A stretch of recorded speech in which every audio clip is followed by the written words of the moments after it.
Good morning बच्चों। I hope आप सभी अच्छे होंगे। तो कल हमने पढ़ा था गुलाम वंश के बारे में, तो आज हम पढ़ेंगे खलजी वंश के बारे में। ठीक है, आप सभी जानते भी होंगे खलजी वंश के बारे में। जो बच्चा पढ़ता है डीपली से तो उसे थोड़ा बहुत तो नॉलेज होगी। ठीक है ना। तो जो बच्चे जानते हैं तो जलालुद्दीन खिलजी, फिरोज खिलजी, जलालुद्दीन फिरोज खिलजी जो था वो खलजी वंश का संस्थापक था। अच्छा, वो काफ़ी क्योंकि वो तुर्क था इसीलिए वो बिलोंग करता था तुर्क से। तो इसमें भी कुछ मतभेद पाए जाते हैं कि कुछ कहते हैं, कुछ विद्वान कहते हैं कि वो तुर्क नहीं था, कुछ कहते हैं कि वो तुर्क का था। ठीक है, पता गुलाम वंश में भी उसने एक अच्छे कुशल सेनापति का कार्य करा था। जब गुलाम वंश का पतन होने लगा धीरे धीरे, तो सेनापति कौन था? जलालुद्दीन फिरोज खिलजी, जो वहाँ का सेनापति था। तो उसने अपनी कमांड सारी अपने हाथ में ले ली। ठीक है ना। अब राज्य को बढ़ावा मीन्स राज्य को कंट्रोल अब वो अपने डिसीजन लेने लग गया और वो अपने आप को सुल्तान मानने लग गया और बन भी गया वो सुल्तान। ऐसी बात नहीं है कि वो सुल्तान नहीं बना, वो सुल्तान भी बना। वो एक पहला शासक था दिल्ली सल्तनत में कि उसने क्या कहा था उसने कि हिंदू, जबकि भारत इतना बड़ा देश है, इस्लामिक धर्म इसमें बहुत कम है, हिंदुओं का राज देश है ये। अगर हमें राज करना है, ठीक है ना, अगर हमें यहाँ पर राज करना है तो हमें हिंदुओं को भी अपने साथ लेके चलना पड़ेगा। ठीक है, अगर अपने साथ लेके, क्योंकि भाई भारत में उस टाइम हिंदू ज़्यादा थे, क्योंकि इस्लाम धर्म तो धीरे धीरे बढ़ा था। ठीक है ना। तो वो पहला राजा या सुल्तान कह लो, दिल्ली सल्तनत का जो पहला सुल्तान था जिसने ये कहा था कि भाई हिंदुओं को भी हमें साथ लेके चलना चाहिए, बड़े बड़े पदों पर भी इन्हें नियुक्त करना चाहिए, जिससे हमें यहाँ पर राज्य करने में काफ़ी आसानी हो। ठीक है, ये एक पहला शासक था जिसने हिंदुओं को भी अपॉर्चुनिटी दी थी। ठीक है ना, अपने शासन में अच्छे अच्छे पद भी दिए थे। हिंदुओं का समर्थक था वो। ठीक है, तो हिंदुओं का समर्थक था तो वो अपने अपने राज्य में बहुत से ऐसे पद थे जो खुद भी वो हिंदुओं को ही उसमें नियुक्ति करता था। ठीक है, नियुक्ति करता था तो इसका मतलब यही है कि भाई अच्छा ही है, क्योंकि बलबन के टाइम पर वो एक अच्छा सेनापति भी था, ये भी आपको पता होगा। ठीक है, तो अलाउद्दीन फिरोज खिलजी जो था उसका विशासन कितना था? 1290 से लेके 1296 तक। ठीक है बेटा, आप सभी को समझ में आ रहा होगा ना? जी बिल्कुल, 1290 से लेके 1296 ईस्वी तक, 96, हाँ 96। तो इतना उनका शासन चला था। अच्छा, उसका जो अलाउद्दीन खिलजी जो था उसका वो चाचा कौन था? चाचा जलालुद्दीन फिरोज खिलजी अलाउद्दीन खिलजी का चाचा था। ठीक है, मगर अलाउद्दीन खिलजी जो था उसने अपने चाचा की हत्या कर कर वो खुद सिंहासन पर बैठ गया। ठीक है, सिंहासन पर बैठ गया। मूवी देखी होगी आपने पद्मावती? हाँ, तो थोड़ी बहुत अगर नहीं देखे तो वो बच्चे देखें तो आपको ये चैप्टर भी अच्छे ढंग से समझ में आएगा। तो अलाउद्दीन जो खिलजी था कोई वो बुरा शासक नहीं था, वो भी अच्छा शासक था। अब अलग कुछ किताबों में, कुछ कहानियों में, कुछ मूवियों में उसकी छवि बिल्कुल ही बेकार कर दी है कि भाई एक चीज, भाई चित्तौड़ का ये ऐसा नहीं था। उसने ऐसे ऐसे कार्य करे थे जो सबसे पहले थे। ठीक है, तो अलाउद्दीन जो खिलजी था काफी कहते हैं कि उसने इतने अच्छे अच्छे कार्य करे थे कि उसके बारे में हमें धीरे धीरे हम पढ़ेंगे, वो मैं बताऊंगी आपको जो आपको समझ में आएगा। ठीक है भाई, अगर आप सीरियसली पढ़ रहे हो तो इतना तो आपको समझ में जल्दी से आसानी से भी आ जाएगा। ठीक है, तो जब अलाउद्दीन खिलजी था ऐसा नहीं था कि उसने कार्य नहीं करे थे। कहते हैं कि भाई वो बहुत ही खतरनाक था वो, पर ऐसा नहीं था। ठीक है ना, अब मैं आपको धीरे धीरे पढ़ाऊंगी कि भाई उसका कैसा वो था और वो अच्छा था या बुरा था। ठीक है, नहीं वो अच्छा भी नहीं कि बुरा भी नहीं, पर उसने ऐसे ऐसे कार्य करे थे जो उसका गिफ्ट भी हम कह सकते हैं। ठीक है ना। तो अलाउद्दीन जो खिलजी था, जब उसने अपने चाचा को मारा, क्योंकि उसको जब पाला था ना, बचपन से ही पाला था, उसके माता पिता बचपन में ही मर गए थे, तो किसने पाला था उसे? जलालुद्दीन खिलजी ने। ठीक है। तो जैसे ही वो बड़ा हुआ, उसे भी भाई राजगद्दी पे बैठना था, तो राजगद्दी पे बैठने के लिए उसे क्या करना था? जलालुद्दीन खिलजी को उसने मार दिया, हत्या कर दी, जिससे पर वो इतनी इजीली से नहीं बैठा, वो धीरे धीरे उसे भी बहुत प्रॉब्लमों का भी सामना करना पड़ा, पर वो लास्ट में जाकर एक शासक राजगद्दी पर बैठ गया। उसने अपने आप को सुल्तान या खलीफा घोषित भी कर दिया था। ठीक है ना। तो खलीफा घोषित कर दिया था। ठीक है। और एक उसके बचपन का नाम, अलाउद्दीन खिलजी का बचपन का नाम था अली। ठीक है। तो भाई उसने ऐसे कार्य भी करे थे कि हिस्ट्री में उसका नाम है। ठीक है। और पढ़ा भी जाता है। तो उसके जब राजनीतिक प्रभाव थे जो, तो सबसे पहले उसका आता है हमारा राजनीतिक प्रभाव में, तो सबसे पहले कौन सा आता है? गुजरात पर आक्रमण। ठीक है। अच्छा, जब गुजरात में जब उसने आक्रमण करा था, तो मलिक काफूर, ठीक है, तो नाम भी सुना होगा आप लोगों ने। ठीक है। तो मलिक काफूर जो था, वो गुजरात पे जब आक्रमण करा था, ठीक, हाँ, जब उसने गुजरात पर आक्रमण करा था, रायकर्ण जो वहाँ का राजा था और मलिक काफूर वहाँ का सेनापति था। ठीक है। जब युद्ध करा था उसने, तो रायकर्ण जो था गुजरात का जो राजा था, तो वो युद्ध हार गया था। ठीक है। तो रायकर्ण को तो उसने मार दिया था, और जो उसकी पत्नी थी कमला देवी जी, तो उसको उसने अपने साथ ले आया था, और मलिक काफिर को भी अपने साथ ले आया था। ठीक है। अपने यहाँ मलिक काफिर जो एक किन्नर था। ठीक है। क्या था वो? एक हिंदू किन्नर था। हिंदू किन्नर था वो, ये भी याद रखना। तो वो दक्षिण अभियान तक, जो मलिक काफूर था उसने दक्षिण अभियान जो करा था रामेश्वर तक। ठीक है। इतने तक अलाउद्दीन खिलजी ने राज भी करा था, युद्ध भी करे थे। ठीक है। तो जब वहां तक उसने जब करा था, तो मलिक काफूर ने उसकी काफी हेल्प करी थी राज्य को जीतने में। मलिक काफूर जो था, 1000 दिनारी भी कहा जाता था जी। हाँ, 1000 दिनारी भी कहा जाता था। ये भी एक क्वेश्चन है, आप कह सकते हो। वह 1 नंबर का ही होगा, ज़्यादा नहीं होगा। हाँ, तो इसका सबसे मोस्ट इम्पोर्टेंट, एक तो गुजरात का आक्रमण था, सेकंड नंबर पर हमारा आता है चित्तौड़ का आक्रमण। अच्छा, इसमें भी हमें देखने को मिलता है, अगर हिस्ट्री में भी हमने पढ़ा, कुछ कहते हैं कि हमने पढ़ा, पर ये जो थ्योरीज जो बनाई जाती हैं कि भाई क्या, कि रानी पद्मावती के लिए उसने चित्तौड़ पर युद्ध करा था, नहीं, ऐसा नहीं था। हुआ क्या था कि चित्तौड़ पर जब आक्रमण करा था, तो उसका भी रीजन था। उसने ऐसे ही आक्रमण नहीं कर दिया था चित्तौड़ पर उसने आक्रमण करा था इसलिए कि जो चित्तौड़ का जो राजा था ना, राणा रतन सिंह, ठीक है, और उनकी पत्नी का नाम पद्मा रानी या पद्मावती। ठीक है। अलग अलग किताबों में, मूवियों में क्या छवि बनाई क्या नहीं बनाई, वो बिल्कुल उलट रहते। ठीक है ना। तो जो रानी पद्मावती थी, कि कहते हैं कि भाई उसे देखने के लिए या उससे शादी के करने के लिए, इसकी भी एक नीति ही थी। जब वो चित्तौड़ पर आक्रमण करा था उसने, ऐसा कुछ नहीं हुआ था।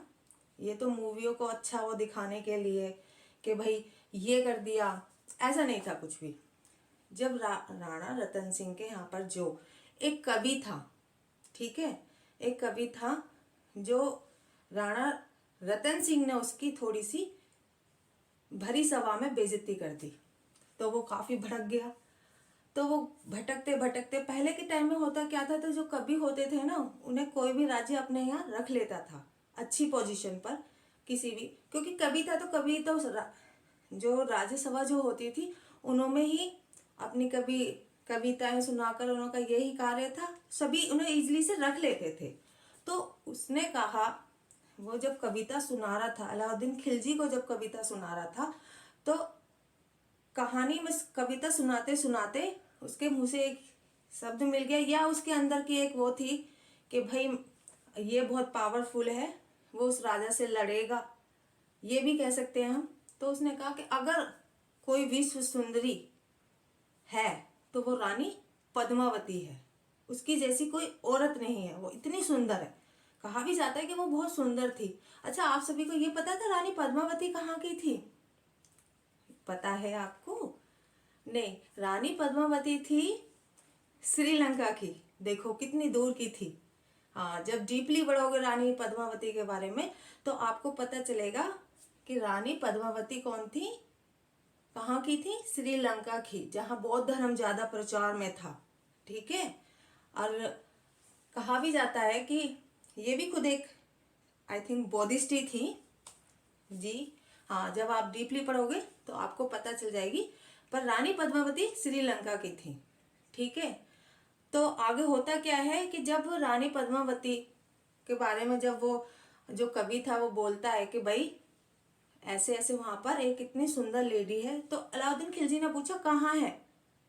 तो अलाउद्दीन खिलजी ने जब पूछा तो उसने कहा कि चित्तौड़ का जो राजा है राणा रतन सिंह, उनकी पत्नी है। ठीक है। उन्होंने कहा ठीक है भाई, हम भी देखेंगे। उल्लेख्य अलग अलग तरीके से, मीन्स कह सकते हैं अलग अलग राइटर अपने बारे कुछ अलग अलग ही लिखते हैं।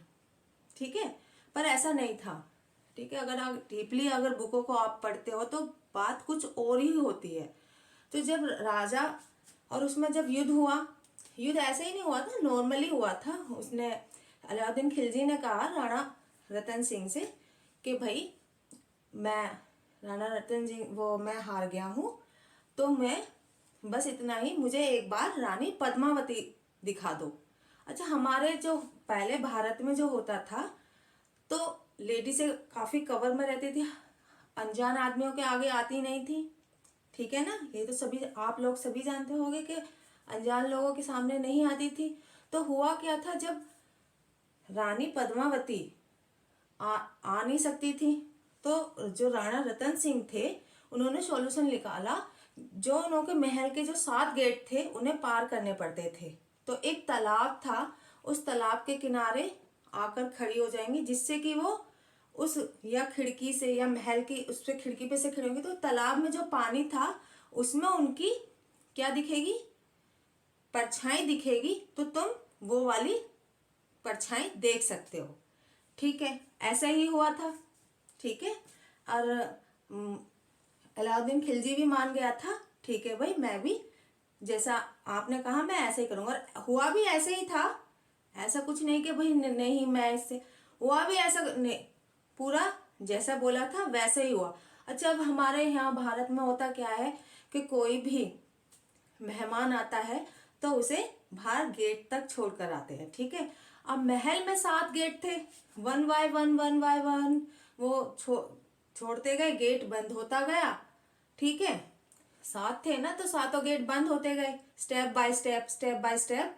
तो हुआ क्या, 7 गेट जब बंद हो गए तो जब महाराणा रतन सिंह जो अंदर गए थे, ठीक है, मीन्स बाहर गए थे उन्हें छोड़ने, सॉरी, तो अलाउद्दीन खिलजी की जो सेना थी ना, उन्होंने उन्हें बंदी बना लिया और बंदी बनाकर उन्हें दिल्ली ले गए थे। लॉजिक वाली बात तो यही थी। तो दिल्ली ले गए और रानी पद्मावती को उन्होंने मैसेज या संदेश भेजा कि भाई अब तुम 10 लोगों को या 10 कपड़ों को, उन्होंने कहा ठीक है मैं आ रही हूँ, 10,000 मंडली लेडी जो थी उन्हें लेकर मैं आ रही हूँ। कहा जाता है ये ही कहा जाता है फिर मूवियों में, ये जो बेफालतू मीन बेकार बातें हैं। ठीक है। तो जब वो 10,000 जो लेडीज जो थी उन्हों के साथ उन्हों को लेके वो दिल्ली की तरफ चली गई। हुआ क्या कि लड़ते लड़ते वो भी हार चुकी थी और वहाँ जब वो धीरे धीरे जैसे पहुंची थी तो राणा रतन सिंह भी ने भी युद्ध करा था। जो उनका जो सेनापति था, कहा जाता है जो वो 85 साल 85 ईयर्स का था, पर उसमें इतनी कहा जाता है कि उसमें 100 हाथियों की या 100 घोड़ों की ताकत थी उस 85 साल के एक आदमी में। आदमी उसका भतीजा भी उसी के साथ रहता था, वो दोनों ही इन लोग यहाँ सेनापति के पद पर कार्य करते थे। फिर भाई उन दोनों को बुलाया, उन्होंने समझाया, युद्ध करवाया। तो हुआ क्या, खिलजी की जो सेना थी उन्होंने युद्ध करा। युद्ध करते करते राणा रतन सिंह को मार दिया अलाउद्दीन खिलजी ने। जब रानी पद्मावती को इस बारे में पता चला कि भाई अब ये, क्योंकि काफी कमजोर पड़ गई थी वो, ठीक है, युद्ध करते करते थक भी गई थी, तो उन्होंने क्या कहा, मैं जौहर में जाऊंगी। ठीक है, तो कहा जाता है कि वो उस कुएं में चली गई थी, आग लगाकर जितनी भी लेडी थी वो सारी चली गई थी। मेन पॉइंट तो यही था। ठीक है, तो चित्तौड़ का था इसका। तो यहाँ पर भी उसे क्या हुआ था, उसे कि चीज बात बोली भी जाती यही है कि युद्ध करते करते कि जीत की उम्मीद थी, पर खाली हाथ ही में चित्तौड़ से लौटा। अब उसका तेलंगाना, जो आज के टाइम में हम तेलंगाना कहते हैं, बारगल युद्ध करा उसने। तो वहाँ का जो रुद्र प्रताप देव था, जो वहाँ का जो राजा था, तो जो मलिक काफूर था, इसने काफी हेल्प करी थी उसे उस स्टेट को जितवाने में। ठीक है, एक अच्छा सेनापति था उन के टाइम पे। किसके टाइम पर, जब उसने गुजरात में आक्रमण करा था जैसे, ठीक है ना। तो जब उसने तेलंगाना में जब युद्ध करा था, तो उसको युद्ध जितवाने में मलिक काफूर का काफी हाथ था। ठीक है, जब वो उस राजा के पकड़ लिया, उसने पकड़ के लिया, तो उसने आत्मसमर्पण कर दिया था। ठीक है ना। तो फर्स्ट टाइम अगर हमें कोहिनूर का कहीं वर्णन मिलता है, तो वो हमें तेलंगाना का जो युद्ध करा था मलिक काफूर ने और अलाउद्दीन खिलजी ने, तो फर्स्ट वर्णन हमें उधर से ही मिलता है। तो फिर वो अलाउद्दीन खिलजी ने वो उसे, जो वहाँ का जो राजा था, उसे मार दिया था और उससे जो कोहिनूर जो हीरा था वो ले लिया था।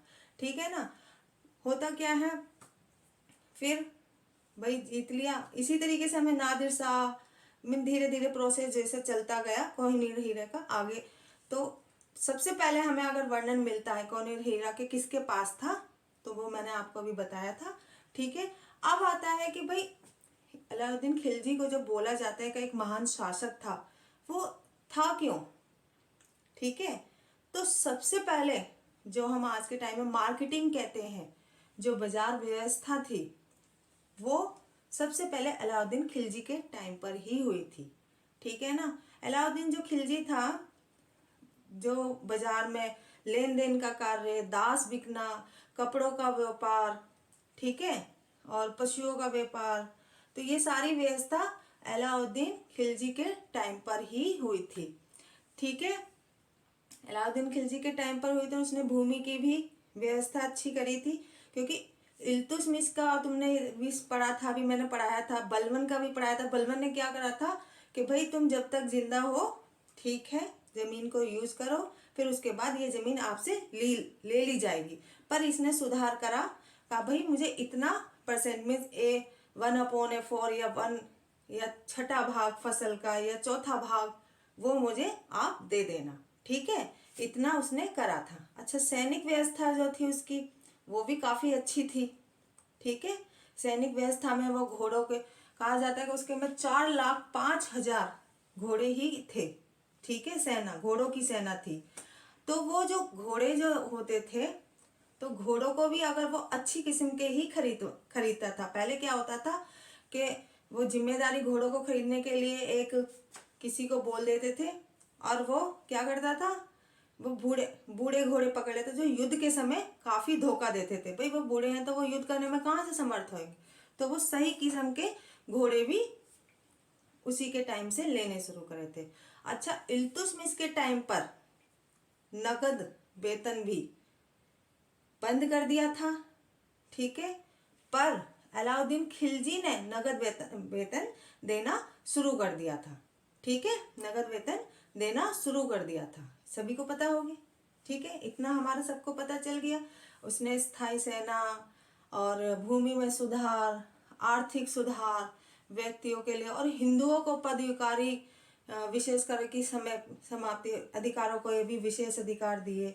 मीन उसने बहुत कार्य भी करे, पर वो कहते हैं ना जो कि कुछ गलत कार्य की वजह से पूरी जिंदगी भर एक धब्बा लग जाता है, तो वो अलाउद्दीन खिलजी पर लग गया था। कौन सा वाला? चित्तौड़ वाला, ठीक है ना। तो चित्तौड़ वाला लग गया था। उसने कार्य तो काफी अच्छे करे थे, ठीक है। उसने सबसे अच्छा, मैं अभी आपको मैंने बताया था कि कुतुब मीनार जो है नींव किसने रखी थी? कुतुबुद्दीन ऐबक ने। निर्माण पूरा किसने करा था? इल्तुतमिश ने। उसमें एक अलाई दरवाजा जो बनाया था वो किसने बनाया था? अलाउद्दीन खिलजी ने। वो दरवाजा किस लिए बनाया था?